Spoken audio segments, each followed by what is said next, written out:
Yo, happy Thanksgiving, y'all. I'm somewhere in Scotland, you feel me? Playing north for this shit, you know what I mean? But I just wanted to let y'all niggas know that I love y'all, I fuck with y'all, and I appreciate y'all, you know what I'm saying? I wouldn't be nothing without y'all, you know what I'm saying? Enjoy y'all food, enjoy y'all dinner, and when I come back, I got a surprise for y'all. Woo. In the streets of Brooklyn, New York, where dreams are often built through struggle, determination, and ambition, a young man emerged with a voice that would change hip-hop forever. His name was Bashar Baraka Jackson, but the world knew him as Pop Smoke. Born on July 20th, 1999, in Canarsie, Brooklyn, Pop Smoke grew up surrounded by different cultures and influences. His father was from Panama, and his mother was Jamaican. Those backgrounds helped shape the confidence, personality, and energy that later became part of his identity as an artist. Before fame, Pop Smoke was just a young man searching for his purpose. He was known for his confidence, his strong personality, and the way he naturally attracted attention. Even before becoming famous, he had a presence that made people notice him. Music was not always his first plan. Like many young people growing up in challenging environments, he was trying to discover where he belonged and what he could become. But everything changed when he found his sound. In 2018, Pop Smoke began taking music seriously. He discovered inspiration from UK drill music and created a unique style by combining that sound with the energy and reality of Brooklyn streets. His deep, powerful voice became his signature. At a time when hip-hop was constantly evolving, Pop Smoke brought something different. His delivery was aggressive, his confidence was undeniable, and his sound immediately separated him from other artists. Then came the song that changed his life. In 2019, Pop Smoke released Welcome to the Party. The song quickly became a movement. It spread throughout New York and introduced millions of people to the new sound coming from Brooklyn. Pop Smoke was no longer just a local artist. He had become one of the most exciting new voices in hip-hop. Following the success of Welcome to the Party, Pop Smoke released his first mixtape, Meet the Woo, in 2019. The project gained attention across the music industry and showed that he was more than a one-hit success. In 2020, he released Meet the Woo 2, featuring collaborations with major artists. His popularity continued growing, and his song Dior became one of his most recognized tracks. Pop Smoke's music connected with people because it represented confidence, ambition, and the desire to rise above circumstances. He became a symbol of a new generation of artists who wanted to bring their own stories and sounds to the world. But Pop Smoke had dreams beyond music. He wanted to become a complete entertainer. In 2020, he made his acting debut in the film Boogie, where he played the character Monk. This showed that his ambitions extended beyond rap and that he wanted to explore different areas of entertainment.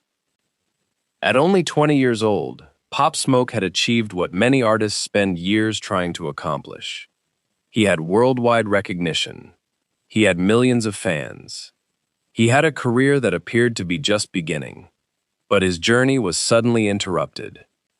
On February 19th, 2020, Pop Smoke was staying at a rented home in Hollywood Hills, California. During the early hours of the morning, armed intruders entered the property during a robbery attempt. The situation turned violent, and Pop Smoke was shot. He was later pronounced dead. He was only 20 years old.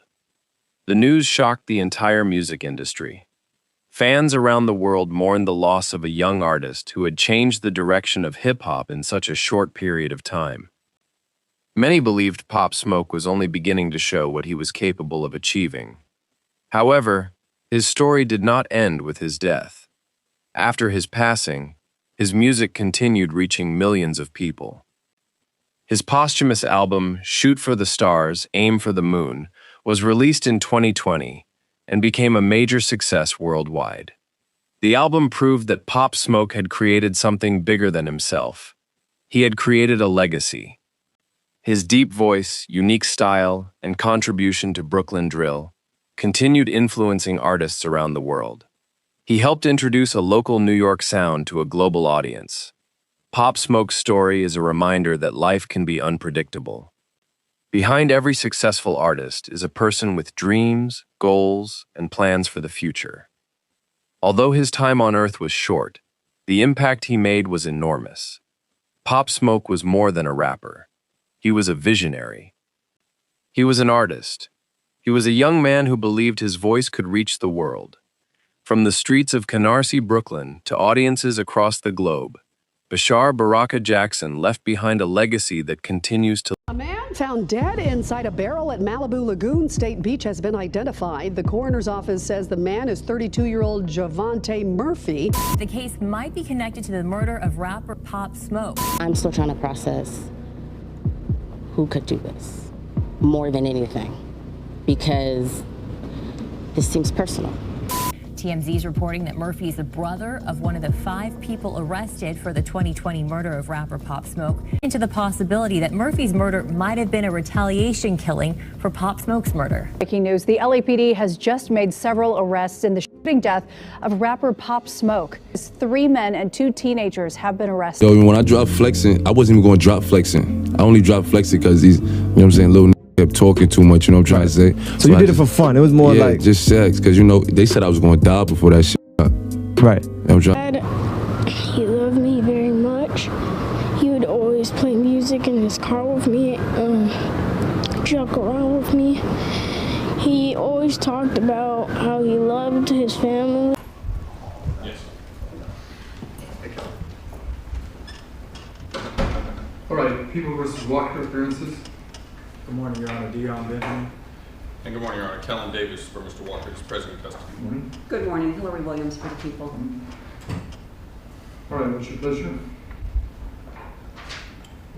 Your Honor, we're asking to proceed with sentencing at this time. Mr. Walker does have a brief statement that he wishes to make, and we wish to address the mild modification to the plea agreement that we've discussed off the record. Yes, I think counts 3 and 5. The plea agreement talked about 1/3 of the midterm, but they're going to be concurrent, so that it would have to be not 1/3 in the term.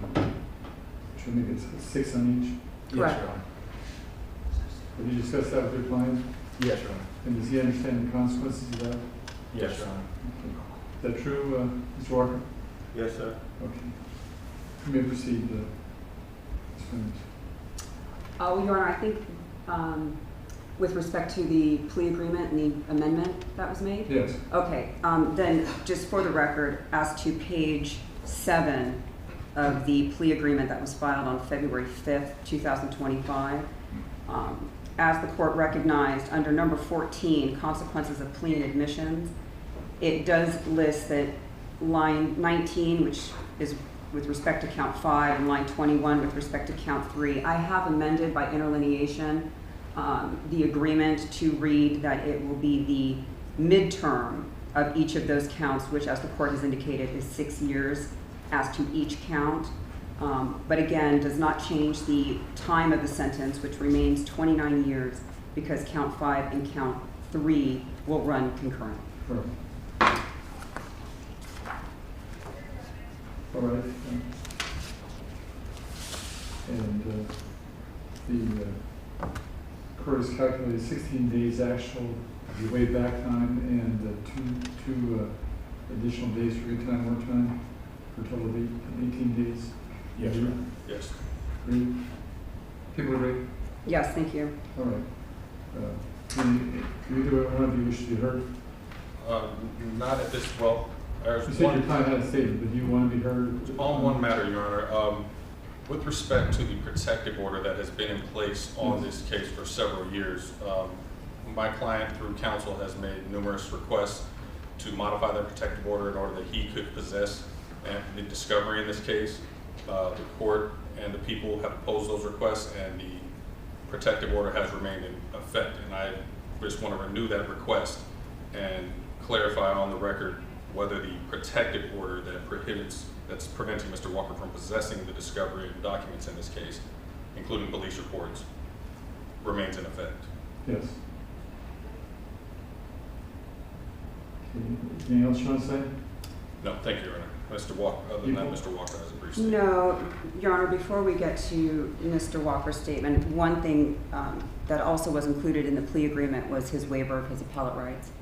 In addition, I had spoken to Mr. Jackson, the victim's family, and there were times when Mrs. Jackson was leaning towards perhaps making a victim impact statement, but the amount of time and pain that that family has gone through regarding this case, I think, and they have told me they are going to respectfully decline to make a statement to the court, but I do want the court to know that the devastation that this family has gone through, the impact it has made on their lives, it is really insurmountable. And I've had many conversations over the last 5 years. Mr. Jackson was murdered in February, as the court knows. And we have now, 5 years later, the times I have spoken to them have been very, very difficult for them to process. So I wanted to make that known to you because they are very well aware of the proceedings, have been throughout. And my heart really goes out to them, obviously to the friends and the fans of the victim. So that's coming from me, and I wanted you to know what they've been through. Yes, I can appreciate that. All right, Tom wants to make a statement? Yes, please, Your Honor. Thank you. Mr. Walker. Today, as I, Corey Walker, stand before you in court today for sentencing for my unforgettable consequences, even though the Jackson family isn't here in court today, I would like to sincerely apologize for my unforgivable actions. Although there's no apology that amounts to the taking of one's life, also I would like to take this opportunity to apologize to my family for the pain and embarrassment that they have endured over the last 5 years, as well as an apology to my community. I would like to thank my lawyers for helping me avoid a much more harsher punishment. Today, I take responsibility for my dreadful partake in these crimes, and as I begin my road to rehabilitation, I assure you that I will steer clear from negative behavior. Thank you. Thank you. All right, anything more? No, thank you. All right, I'm ready to consider the probation report. You waiver in the judgment sentence? Yes, Your Honor. Any Yes. legal cause? No legal cause. Okay, pursuant to the agreement of counsel and defendant, the court sentenced the defendant as follows. On count two,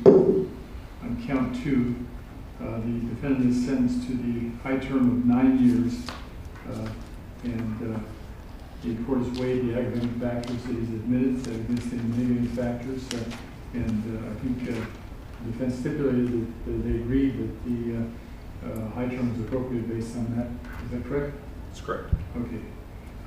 In addition thereto, consecutively, the defendant is sentenced to an additional 20 years on the firearm account under 1222.53 C and E consecutively, so that makes a total of 29 years. In addition thereto, the defendant is sentenced to 10 years on the 1222.5 B E, and that's concurrent? No, stayed? Well, I believe that there was the 10 years that was stayed under the 186.22. Okay. Not the 1222.53 D. Oh, okay. Correct. Okay, sorry. On count 5, that's the manslaughter count, the defendant is sentenced to the midterm of 6 years concurrent with all of the counts. And on count 3, likewise, he's sentenced to 6 years, which is the midterm concurrent with all of the counts, for a total of 29 years.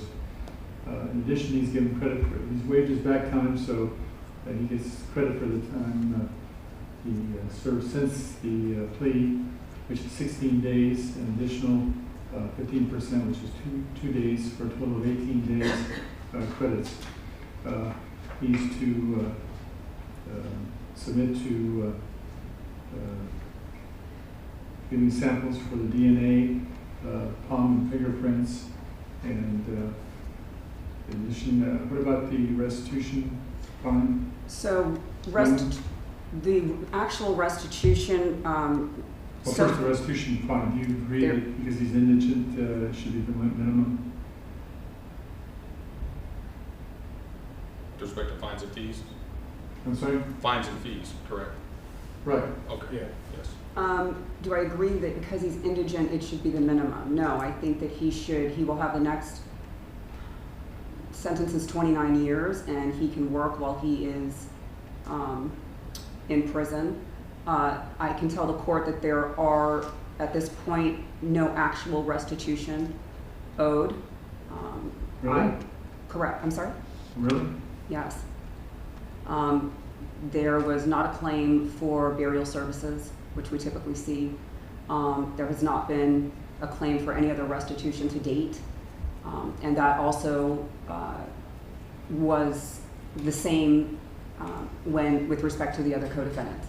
So I've advised counsel that should I learn that restitution is being sought, certainly I will review it, speak to counsel, and if in the future I needed to calendar that, we will. I don't anticipate it. You never know. But the reason I asked is because if I impose more weighty restitution fine, that would compete with actual restitution. I understand. So as long as it's in the wings, so to speak, I'm kind of reluctant to impose. I don't anticipate it.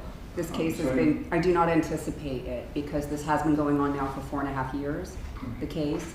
And like I said, I did handle the co-defendants. They have already been sentenced, and there was not a claim at that time as well. Your Honor, we would ask the court to stay the fines and fees. Mr. Walker, as the court pointed out, is indigent. He's not paid for any portion of his defense on his own personally, and he has been in custody for nearly 5 years with the inability to earn money. So we'd ask the court in the interest of justice to stay. He will have the opportunity to work in prison. We all know that is a very small sum that can be earned in prison, and I think that the statute requires that the court consider his indigency at the time, and he is indigent at this time. The statute permits me to consider prison earnings and things like that. I understand. I think that's speculative at this point, and we would maintain our request that the court stay those fines and fees. How much are people requesting?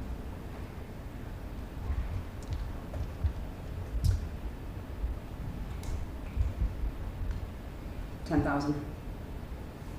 Okay, I'm gonna impose a fine, a restitution fine in the amount of $1,000, like parole revocation fine, and the same amount that'll be stayed pending the successful completion of parole, at which time the stay will become permanent.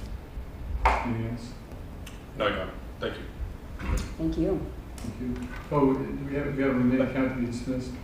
Oh, you're right. Count one. That's correct. All remaining counts and special allegations are, I do ask the court to dismiss that pursuant to the continuing validity of the plea. Thank you. And Your Honor, Mr. Walker would like to be sent forthwith? Yes, forthwith. Okay, so ordered. Anything else? No, Your Honor. Not at this time. Thank you.